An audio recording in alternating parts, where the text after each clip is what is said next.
최근에 미국 연준 측에서 9월달 금리 인하에 대한 시그널을 보낸 바가 있었지만 미국 증시와 더불어가지고 채권을 비롯한 좀 전체 자산 시장도 동반 하락 중에 있는 상황입니다. 여기에 대해서 코인 시장도 하방 압력이 나오고 있는 상황인데요. 이런 부분들은 어쩔 수 없다라고 보시면 되는 거고, 다만 이런 것들이 장기적인 하락 추세로 이동을 하느냐 아니면은 단기 눌림목 찍고 다시 한번 재차 반등에 성공을 하느냐, 두 가지 시나리오를 그려볼 수가 있는데 현재 시점에서는 눌림목 형성 이후에 다시 한번 반등에 성공할 것이다, 이렇게 전망이 되고 있는 상황인데요. 그렇다면 이에 따른 반등이 전망되고 있는 이유, 그리고 이에 따른 리플 코인이 다시 한번 재차 1000원 라인에 대한 돌파 시도가 나올 수밖에 없는 세 가지 이유에 대해서 살펴보는 시간 가져보도록 하겠습니다.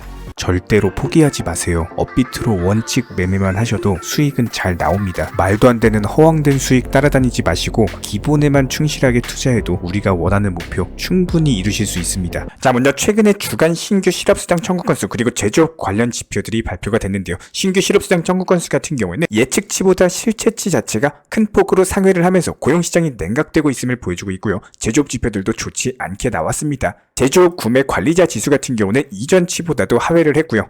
예측치보다는 소폭 상회에 성공을 했는데 그래도 기준치인 50보다 하회하고 있는 상황. ISM 제조업 구매자 지수도 역시 마찬가지요. 이전치와 모두 하회를 하면서 현재 미국 경기가 본격적으로 침체로 향하고 있다, 이에 따른 신호를 보내고 있는 상황입니다. 미국 연준도 역시 마찬가지로 드디어 금리 인하에 대한 힌트를 준 것 자체는 호지겠지만 그때까지 미국 경기가 과연 버틸 수가 있느냐, 이에 따른 우려 자체가 확산되면서 자산 시장이 요동치고 있는 건데요. 해당 부분은 거시경제 상황이다 보니까 이런 흐름 자체가 장기화되지는 않을 것으로 보여지고 있고, 왜냐하면 이런 상황에서도 전세계 최대 자산운용사 블랙록 측에서는 비트코인 그리고 이더리움을 지속적으로 매집하고 있기 때문인데요. 비트코인이 거의 10%가량 하락 흐름을 보였었고 그레이스 케일이 이더리움 현물 ETF 매도세가 이어지고 있는 상황에서도 블랙록은 해당 물량을 사고 있다는 거고, 앞서 비트코인 현물 ETF 출시 이후에 횡보 하락 장세가 형성됐을 때도 블랙록 같은 경우는 비트코인을 매집을 했습니다.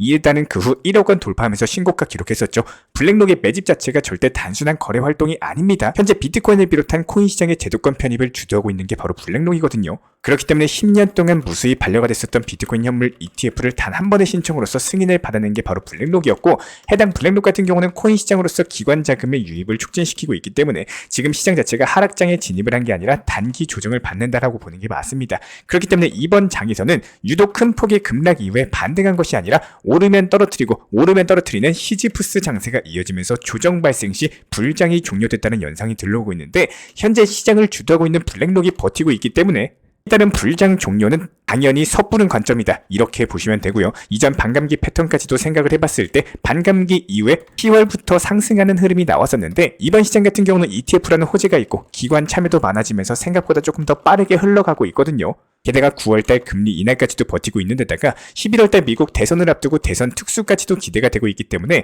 이번 달부터 서서히 상승장이 시작될 것으로 보여지고 있는데요. 이런 상황에서 리플이 중대 발표를 남겼습니다. 바로 브라질의 핀테크 시장에 본격적으로 진출을 하겠다, 관련 선언을 하는 건데요. 기본적으로 리플 같은 경우에는 브라질의 중앙은행 서버협회 연합 페나스 박과의 파트너십을 체결했다라고 언급을 남겼고, 해당 파트너십이 리플이 페나스박의 엑셀러레이터 프로그램에 참여한다는 내용을 담고 있는데, 이번 파트너십을 통해서 리플 레저가 브라질 금융시장에 혁신적인 금융서비스 솔루션을 제공할 예정이다라고 합니다. 그렇다면 즉 브라질 핀테크 생태계의 리플의 기술력 자체가 본격적으로 활용되는 것이기 때문에 브라질 내 리플의 영향력이 상당히 강력해질 수밖에 없고, 이에 따른 브라질 같은 경우는 사실상 리플의 나라다, 이렇게 할 수 있을 정도로 리플과의 관계성 자체가 굉장히 돈독한 상황인데요. 그도 그럴 수밖에 없는 게 브라질 같은 경우에 핀테크 자체가 굉장히 활성화가 되어 있는 데다가 암호화폐에도 굉장히 개방적인 나라거든요. 브라질 같은 경우는 원래 5대 은행 자체가 금융시장을 독점하는 구조이기 때문에 계좌 개설에만 18시간 이상이 걸리는 여러가지 금융 환경 자체가 척박한 상황이었어요. 그러다 보니까 빠르고 효율적인 핀테크 자체가 급부상하기 시작했고,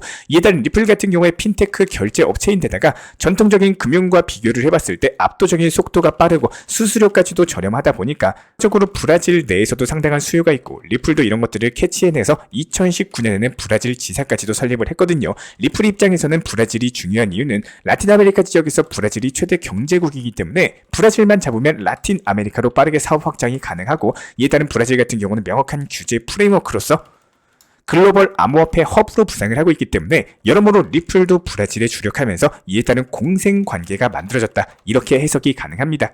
현재 브라질에서 준비하고 있는 게 근로자들의 급여를 암호화폐로 수령을 하는 거예요. 브라질 하원의원 측에서 해당 법안을 제안을 했고 지금 논의 중인 것으로 알려져 있는데요. 근로자와 고용주 간의 상호 합의가 있어야지만 암호화폐 지급이 가능한데 근로자의 요청에 따라서 비율 설정까지도 가능하다고 합니다.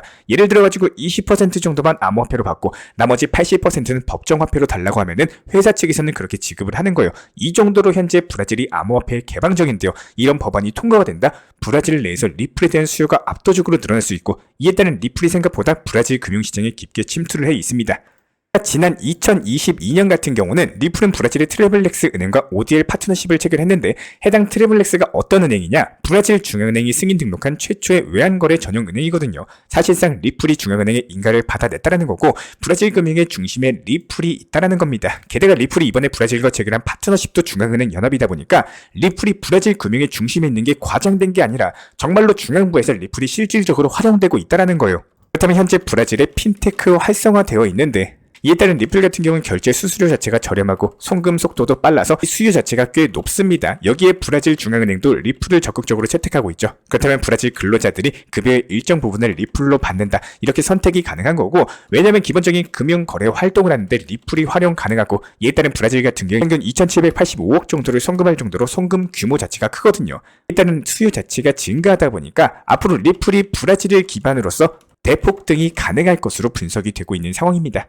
기본적으로 당연한 얘기겠지만요. 파는 사람이 많으면 떨어지고 사는 사람이 많으면 올라가는 수요와 공급의 개념을 기본적으로 깔고 시작을 하셔야 됩니다. 제가 왜 이렇게 당연한 얘기를 말씀드렸냐? 지금 투자시장, 앞으로의 투자시장에서 대응에 대한 기준점을 못 잡고 계속 과거의 아쉬움이나 비현실적인 목표만 잡으시고 투자 매매를 하시는 분들이 너무나도 많다라는 건데요. 실제로 이전 정보방에서 안내드린 내용들 그리고 어떻게 타점을 잡고 수익 실현을 하시고 장기적인 관점에서 비중들을 늘려나갔는지 현실적으로 와닿으실 수 있도록 실제로 보여드리면서 내용 설명 드려보도록 하겠습니다. 제가 이렇게까지 풀어가지고 내용 설명을 드리는 이유는 딱 한 가지입니다. 여기서 제가 도움드리고 있는 노하우 중에 하나만이라도 습득을 하셔가지고 반드시 우리 구독자분 본인의 것으로 만드셔서 투자시장에 있어가지고 좋은 경험치로서 활용하시기를 진심으로 바라는 마음인데요. 모든 투자자들은 신이 아닙니다. 매번 시장이 좋고 매번 잘 될 수가 없기 때문에 기본적으로 포트폴리오를 구성을 하시면서 낮은 매수 단가에 진입할 수 있는 능력을 반드시 갖고 계셔야 됩니다. 이전 정보방에서 항상 중장기, 장기적 관점에서 항상 낮은 매수 단가의 비중을 늘려나가는 걸 장기적인 타점에서 안내드리고 있는 이유도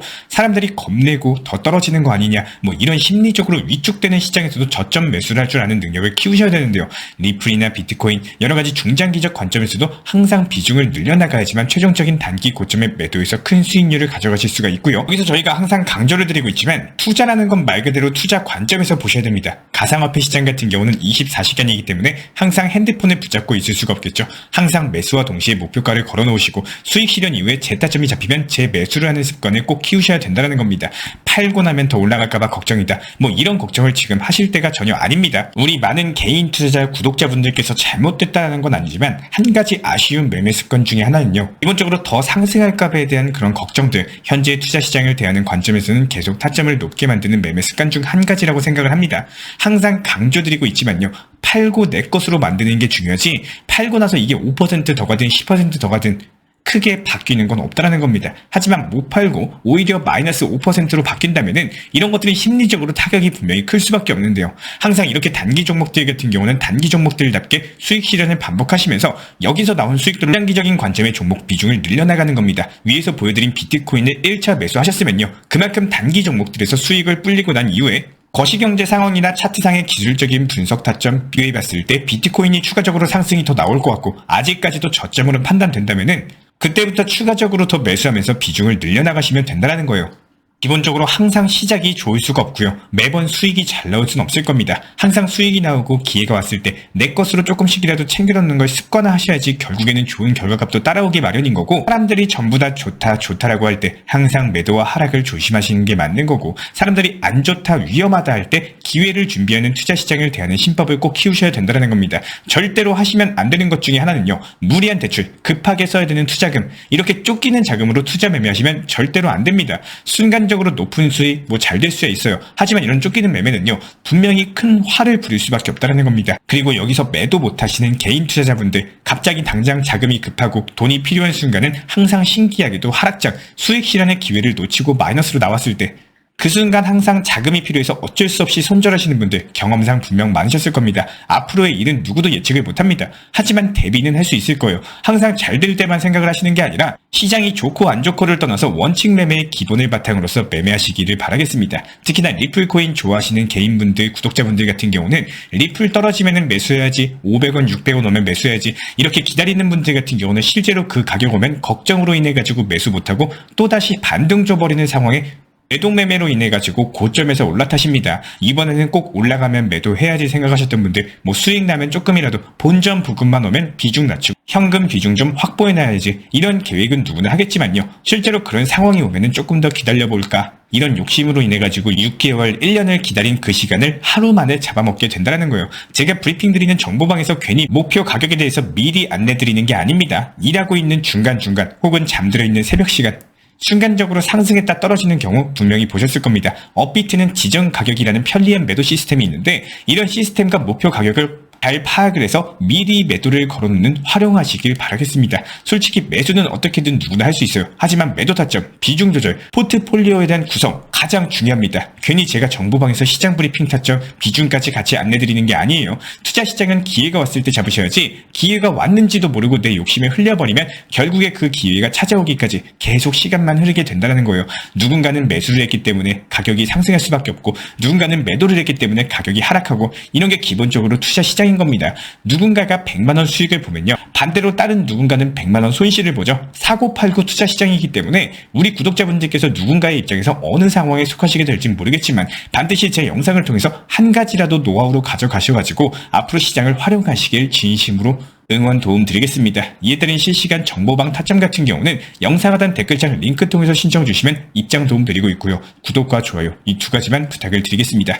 이 왕대박 코인학교에서는 업비트 현물 매매로만 안내를 도움드리고 있습니다. 첫 번째로 업비트로서만 비중 조절 원칙 매매 통해서 시장 브리핑 타점에 대해서 안내드리고 있고요. 두 번째로 해외 거래소나 사설 거래소 절대로 하시면 안 됩니다. 마지막으로 고위험 리스크의 선물 거래는 한순간에 투자금을 날려버릴 수 있기 때문에 항상 업비트 위주의 비중 조절 원칙 매매를 바탕으로서 안전한 투자 습관 가져가시길 진심으로 응원드리겠습니다.